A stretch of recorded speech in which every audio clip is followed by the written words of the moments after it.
Hey guys, abona lento ekuthiwa ngesizulu ithonya. Ithonya. What is the other name that other people use? But yeah, igama common for it is called ithonya. Ithonya is usually used by abantu abagangile. Abagangile in a sense that mabafuna ukukuroba. Uvele nje ukuthi ngci ulutheke nje. Sometimes they will put you in their car and drive with you somewhere. When they get there, they make you withdraw imali on your own. Abakulwisi abathini nje, you do everything cooperatively and willingly, and then either they leave you there or bakulahlela la bakulahlela khona. Ithonya yilo lelo, because your mind gets tricked and you're more like you are not in a state of reality. Your mind is not operating under normal circumstances. You know, the way you would react under normal circumstances, you don't do that. It just shuts down. It just shut down. So yeah, today ngicela ukunixoxela something that happened to me yesterday. If this has ever happened to you, ngicela comment it down below, because this is important. We need to find ways to protect ourselves. We wake up every day to go hustle, do whatever that you can do to put food on the table, to put a bread that has got a slice of cheese and a butter and a bacon on the table. And there are people who wake up with an intention of doing the exact thing, but they don't want to put time and effort to it. What they want to do is to, wena ngesikhathi uvuka uyosebenza, wena uyosebenzela bona bavukela ukuyosebenza wena. This is what happened to me yesterday morning.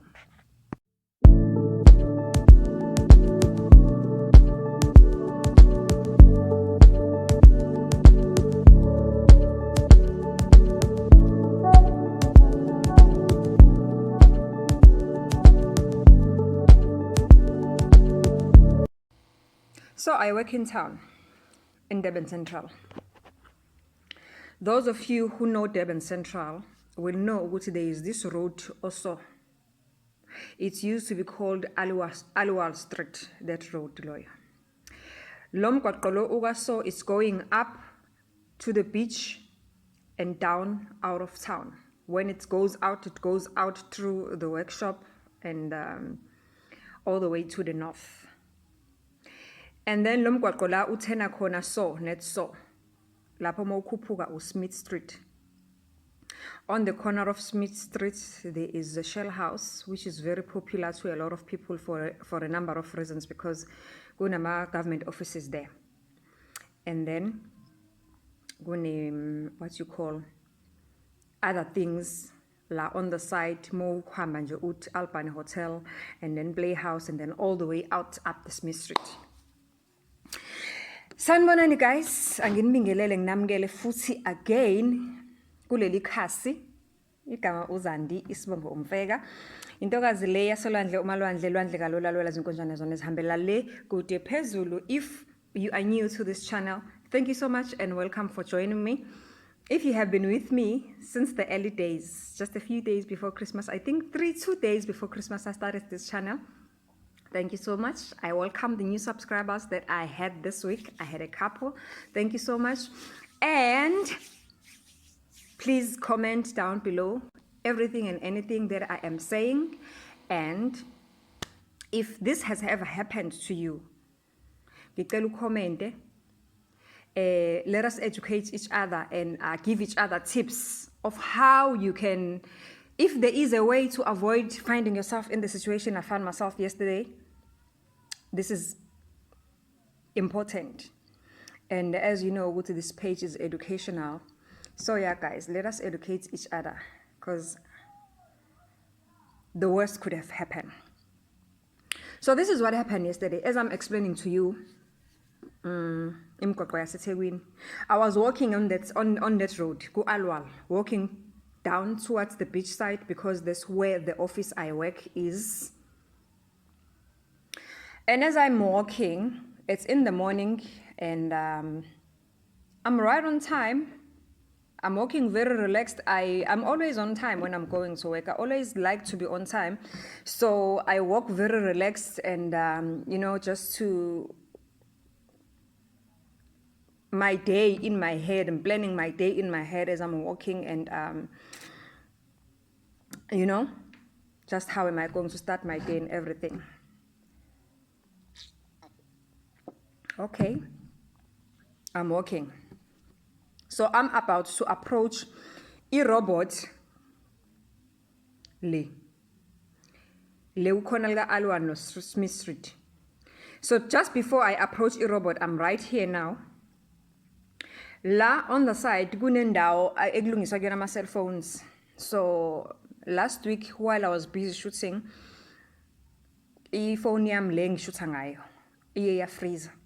It just hanged. So my freezer, I decided to take it there for fixing.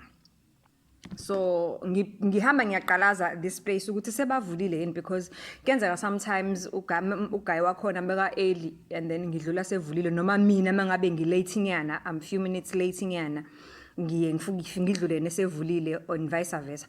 So mangihamba ngimane ngiyaqalaza ke la ukuthi is this guy uvulile or not. So ngiyahamba ngiyaqalaza, okay fine.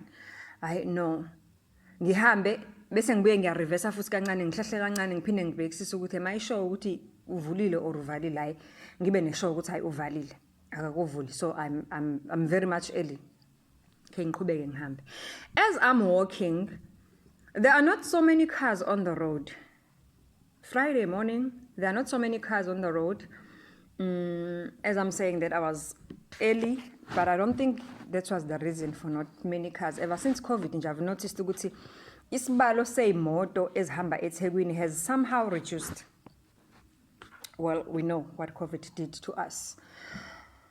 Okay, okokuqala uma ngiqalaza okokuqala lapha le ndawo yama cell phone, I noticed ukuthi there is a car that is walking almost at the same pace as me. Is walking very slowly, but nginganaki. And then mangifika ngibese ngiyareversa ngithi uyakhumbula ukuthi ngithe ngiye ngafika ngase ngiyabuye ngiyahlihla futhi ngabuye ngaphinda ngawobhekisisa ukuthi le ndawo ivulile or not. Ngase ngiba neshow ukuthi hayi if baba kovuli ngaphinde ngaqhubeka ngahamba. Nayi futhi le moto manje sihamba, isihambe yangidlula mina yaze yayoma in a space like ngena khona we driveway of other offices, we offloading zone. What do you call it? Yeah, offloading zone. So you know what offloading zone, offloading zone. So there's a car, and there's a space in between. So usehambe kuqala wafika wamakulesi space in such a way that whoever that is walking can actually notice him. Okay. Okwesibili le moto ngiyibona okokuqala ngithi ngibonile mangihlehla. Well, uma uhamba emgwaqweni mos, anyone, it's normal. You just have to be aware of your surroundings. You see who's in front of you, who's behind you, who's on the sides, because we know ukuthi ubugebengu buningi, and nje just I'm like that the person I'm vigilant of my surroundings whenever I'm walking. Now ngiyayibona futhi le moto seyifike yama. Seyifike iyama lapha yayishaya ama hazard, imili shaya ama hazard. Now, at the back of my mind, because of what I've explained to you earlier, most people, as I've explained to you, middle class people, or if I may say professional people, because gunama office lapha. Mawufike khona enelika Smith no Alwal, it's Embassy Building, it's Regent, it's Menkosa down the road, it's Shell House behind us. Right on the side umaspala playhouse yabo, so indawo enabantu abaningi aba-professional most of the time. So one thing that engike ngayithola before is the fact that sometimes when you're walking out or you're taking a break or you're going to buy food or something like that, or a snack or whatever, especially in the mornings, I have had this experience before. Especially in the mornings, we usually buy our coffee. I usually buy my latte. I like my chai or latte. I usually buy my chai at Albany Hotel, because they've got a coffee shop that is selling things as mnandi at a very reasonable. They've got yummies there. Muffins and everything is fresh, and they freshly bake them. They are very nice. So whenever I am early, I usually go to the office, drop my bag, and just walk out to go and buy chai tea or latte lapaya. What I've usually got before in my experience, I would often find people who are walking. And most of the time, they will either ask me, sorry, where is Embassy Building? The Embassy Building is full of government offices and some business offices. So if awulazi and you want to do maybe small businesses, most of the time, small business, Embassy Building, so usually, I've often find people asking me, sorry, Embassy Building. And then you show them where Embassy Building is. Or sometimes they will ask you, Shell House. Shell House, kunama government offices too. And all teacher, they will know. So that's what I usually get. But now, at the back of my mind, here is this car. This car is beautiful, guys. I'm talking about, I think Bewi Passat, if I'm not mistaken, the latest VW Passat. Lots of motors ganjalo. I'm not sure, but it was a VW car and one of the latest cars VW, not Polo or whatsoever, but lezes ngathi zinhlanyana ngathi nje zama-hash but amahle. And then this guy mekaqeda ukungidlula. Then he starts hooting. Ahuthe nje kancane athi tit, and then automatically it's human nature. It's more umuntu makahutha uzoqalaza. And then ngiyambona sengiyaphenduka is like ngiyabo like uyangicela ukuthi please just 1 second. And I'm like, okay, maybe it's somebody who's lost. And I'm like asking myself at the same time, this guy who's driving a beautiful car should have a cell phone that has got GPS that will show him where he's going. But I was like, okay, fine. I press into zakhona lehle wind.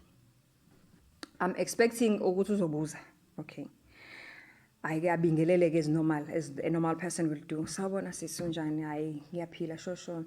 And then sengishintsha ubuso ke manje ukuthi ubingelela uqedi yabo. Uyabingelela usmilele. Sawubona sis. Unjani?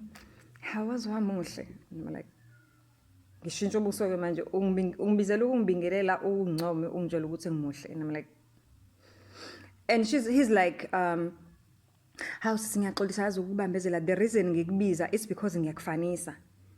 Awukazi awusebenzi angasho ukuthi awusebenzi Transnet. Transnet nawo awukho kude nala ngikhona. Cha but angisebenzi Transnet. Uqhubeke ngibuze ngakusiza ngani? Umuhle wathini ngiyazi ngifanela kanjani noma ngiyosiswa kabani. Yabona immediately makathi ungifanela kanjani nosiswa kabani osebenza Transnet. From there, this thing happened so fast. From there, angisho bese ngishintsha ebusweni ukuthi lo bhuti uyangibambezela and mina bengicabanga ukuthi umuntu odukile ofuna ukubuza direction. And yet here he is ubhizi ungifanisa nabantu, ubhizi uyancoma, ubhizi uyabingelela and uncumile nje usincumile nje ekseni kuvuka. What is going on? Because mina bengicabanga ukuthi mhlambe you are lost or something, you seriously need help or something. Ngithi mangiqala nje ngithi ngistep away ngiyahamba. Hayi angazange ukuthi kwenzakaleni. Avela athi angazange ukuthi kwenzakaleni as guys. But what I remember ukuthi ungibuza isibongo sami owakabani sisibongo. Angithi mina ngokamfeka ayi nami sengisoft ke manje sengicumile sengiyekile nokucikeka ukuthi lo muntu ongibizela ukungimoshela isikhathi sengiyekile nokucikeka ngithi ngokamfeka mangiqeda nje ukuthi ngokamfeka athi wakamfeka umzimela linjani iconsi. Hey, uyabona umuntu ovele akwehle, and there's one thing about me, I become very soft once you show ukuthi uyangazi at a level, especially wangithakazela. I've got a soft spot for people abangithakazelayo. I because I'm proud of who I am, I'm proud of myself. Apart from that, but something else happened. Apart from ukuthi sengisofunisho ukuthi lo bhuti uyangithakazela and ungitshela ukuthi abantu bakamfeka baneconsi, ngisengiyahleka ngiyaqaqatheka.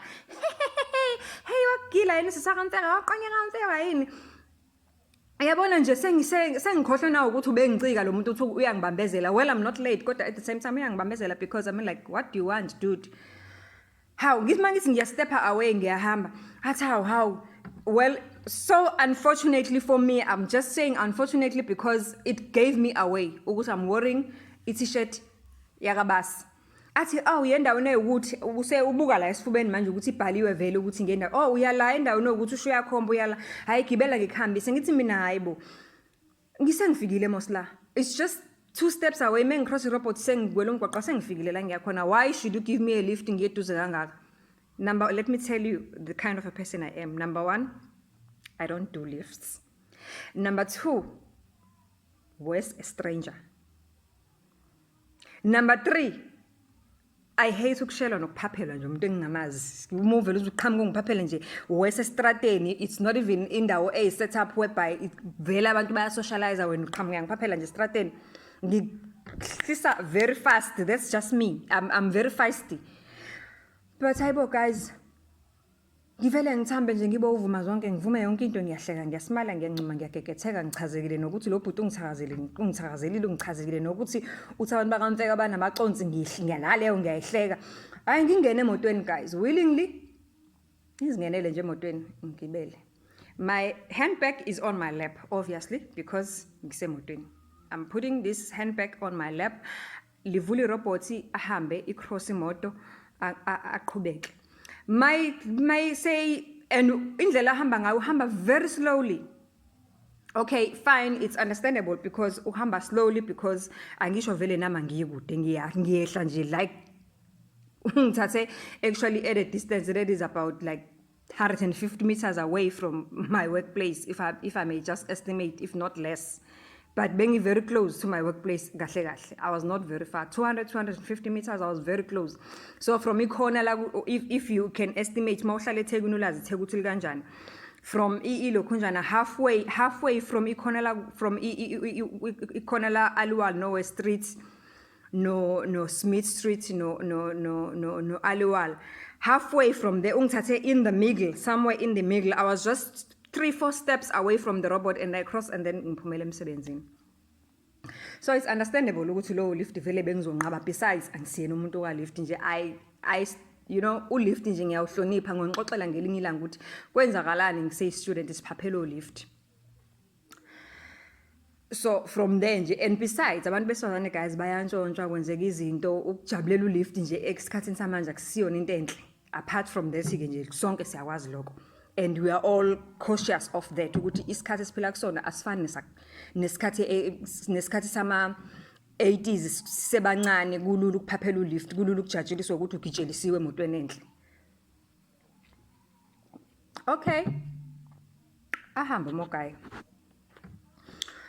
phatha sekafuna inamba yami ngishintshe ebusweni ngithi mina hayibo wena umthetho wakho uhamba estrateni uhambela ukufuna inamba zabantu ukuncoma abantu ukuthi bahle ukushela abantu and all of that. It's not something I do often. It's because nje wena ngikuthandile eyazi omuhle umude ufit uyajima yini ngiyabona nje ibody yakho yabo vele ke you know umuntu ukutshela lento yaziyo and vele I really do take care of my body. I'm this tall, well structured person with a very well built body and I work out on myself. Like uyajima yini unomzimba omuhle umi kahle wathini ha phela ngicela inamba yakho. So basically ngiyanqaba nenamba yami. Siba ngokuthi ngiyanqaba nenamba yami and akafuni manje ukungihlisa sesifikile la isiyakhona. Kahle la kufanele ngihlise khona kule entrance kufanele ngene kuyo sifikile. Ngithi mina hayibo imaphela ngehle. Usuyangintshontsha yini and ngisho ngiyamemeza mangisho ngimemeza I notice ukuthi immediately uvele wanyusa iwindow wapressa ilokhu njani. Into nyusi wind while nyusi wind now sisiwenzelani ukuthi abantu abangaphandle bangezwe ukuthi kuzokwenzakalani kule moto. Ngithi mina usuyangitshela kodwa futhi nakhona ngikusho nje jokingly ngithambile ngiyahleka yabona nje kumnandi ubhizi uyangincenga ufuna inamba yami. So uyabona umuntu mayezoyenza into jokingly in a sense ukuthi ufuna ukuthi umnikeze inamba yakhe so jokingly avela thatha handbag yami shwi handbag yami ayibeke ngemuva. Under normal circumstances what would you do umuntu makathatha handbag yakho? I mean, like, number 1, you've got into a car ungayazi. Number 2, this is a stranger. Number 3, now is taking your personal possession, is taking it away from you. What does he want to do?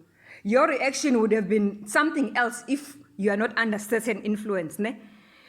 ayithatha yazi meka ayithatha futhi nalapho ngisoft ngiyathi hayibo kuyisi number yami i-handbag yami I remember ukuthi at one stage ngeke ngazama ukufaka isandla behind ngithi ngiyayidonsa lele handbag ayibo angazi nanokuthi uyijikijele because nje kuholo manje la ngithi ngithatha khona handbag ayizwakali nokuzwakala I mean like nayo leyo ngicabanga sengehlile futhi ayifikanga sonke lesikhathi ngesikhathi yenzeka yonke lento yena ukuthi uthatha ihandbag in a sense ukuthi is doing it jokingly because ufuna ukuthi ngize ngimnike inamba ukuze ngithole ihandbag yami bese ngihla bese yama ngihla okay ngiyisho inamba noma ngisho inamba uyezwa le number ngishoyo ayikho iyezwakala inamba moyisho oyisho ungayicabanganga there's a funny number that I usually give people when they ask for my number and noma smart uyashesha ukuregister ukuthi this number you cannot give umuntu number 0711234228 it doesn't sound omunye will even want to call it at the same time using ngempela iyona yini athi hayi le number iyona ngithi mina iyona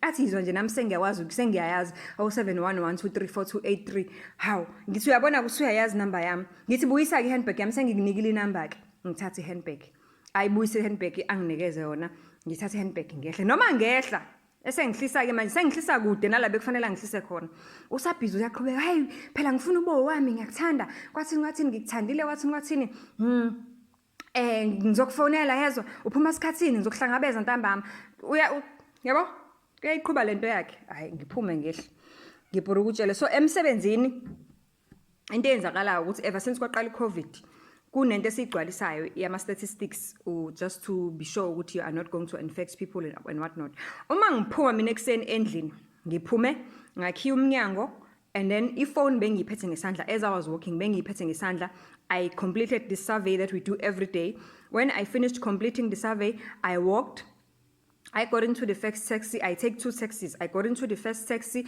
on the second taxi iphone bengisayiphethe besasesikhwameni because I remember mangikhipha wallet ngikhokhe taxini there is a phone in my bag and then I scroll nje kancane and then I took it back ngavala uzip ngahlala so after that I've never taken the phone out ever up until ngize ngihlangana na this guy so now the thing is mangabe sengehla kule gate bekumele ngabe bengihlise kuyona yena bekuzofanele ukuthi ngikhiphe iphone ngiscanne le code engiyitholayo after filling in the survey but because usengidlulisile wangihlisa kwenye indawo now sengiyabhora ukutshela sengena ngenye igate engayidingile ya code but usually when I get into the office the first thing that I usually do when I unpack the things that are in the handbag I usually take out the phone first ilandele lunch then other things that I need ukuthi zibe on my table and start my day so obviously automatically the first thing that is supposed to be out of the bag is the phone at this stage and ayikho lithi mangithi hayibo phone ayikho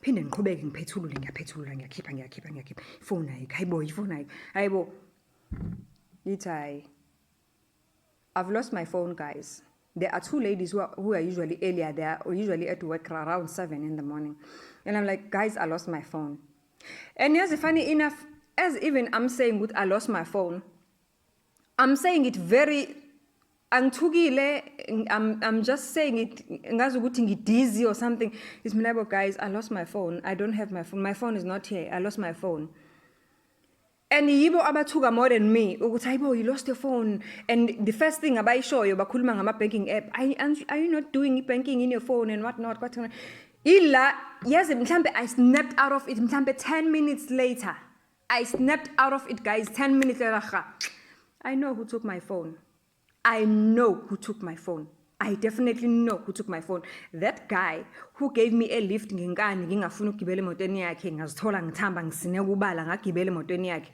this guy makathatha iphone from my lap engiforce ukuthi as pretend ngazo ukuthi ungincengela wenzela ukuthi ngimnike inamba yami there was somebody behind me because I remember there was one stage where mangena emotweni I felt like amadola am they're just too close to the dashboard I tried to shift ilokhunjana isithi emoto but then I was like at the back of my mind ngiyehla vele la angiyeki nje lesithi why lesithi bipusheleke phambili so kusho ukuthi kunomuntu obeqashile la behind uye lo ekuthema ukuthatha ihandbag yabekwa ngemuva wavula ifone wavula isikhwama wakhipha ifone waqede wasivala wasiphinde wasishifta ukuthi lo aphinda sithatha sibuyisele kumina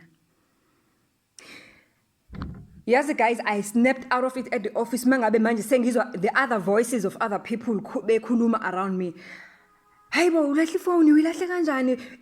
The other one is asking, is your wallet in? Did you get marked? Yabona, these people are asking different things at the same time because now they are trying to understand, because I'm saying I lost the phone, I am not harmed, I'm not hurt, and I have my handbag. The other one is asking, where is your wallet? It's only when I snap out of it,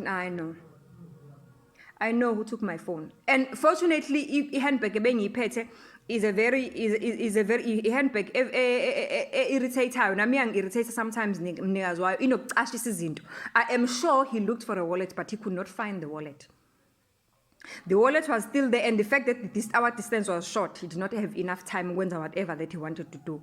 He took the phone, but then at the same time now, phone, everything, bank card, and my wallet had money in it. But wallet being out tatanga, I was just grateful. I won't have to run around now trying to do my bank cards, just trying to do my driver's license.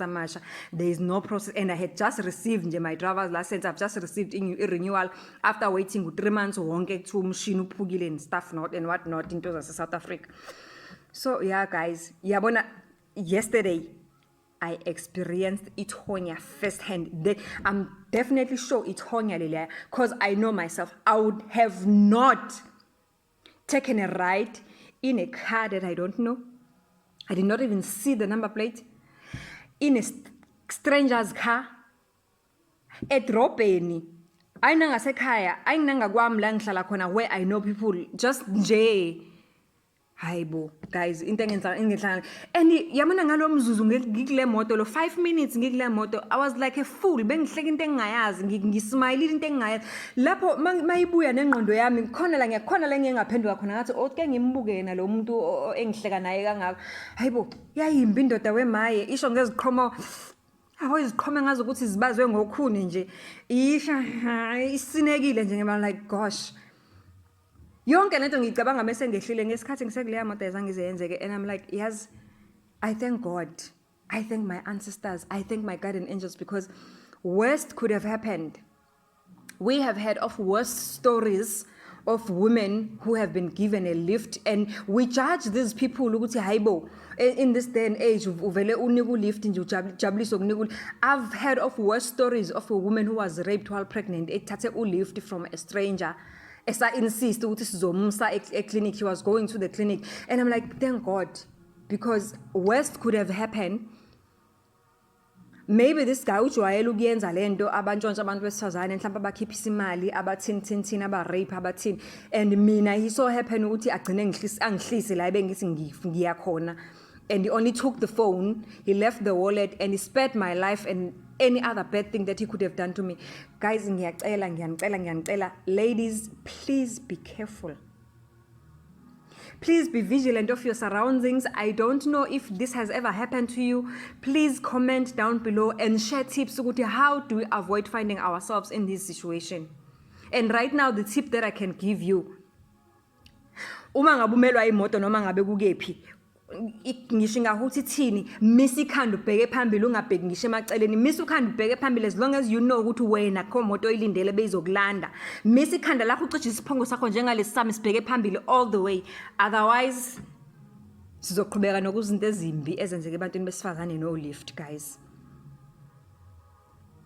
And from izolo, imagine my day just got turned around completely, because now in the morning, I was supposed to have a presentation at 9:45, and I had a meeting at 9. I could not attend that meeting because now I have to run around ngiye emabhenki, ngiyoblock amakhadi, ngithini ngibafonele, ngithini ngiyokwenza amakhadi amasha, because now I'm just eliminating any possible kind of fraud that can happen, because my phone has got all my document details and everything that is gebengu esingayisebenzisa ukuze sikwazi ukuhacka into isystem yasebhenki sithole sikwazi ukwenza into esiyithandayo efonini yami, because now already this person has got my phone.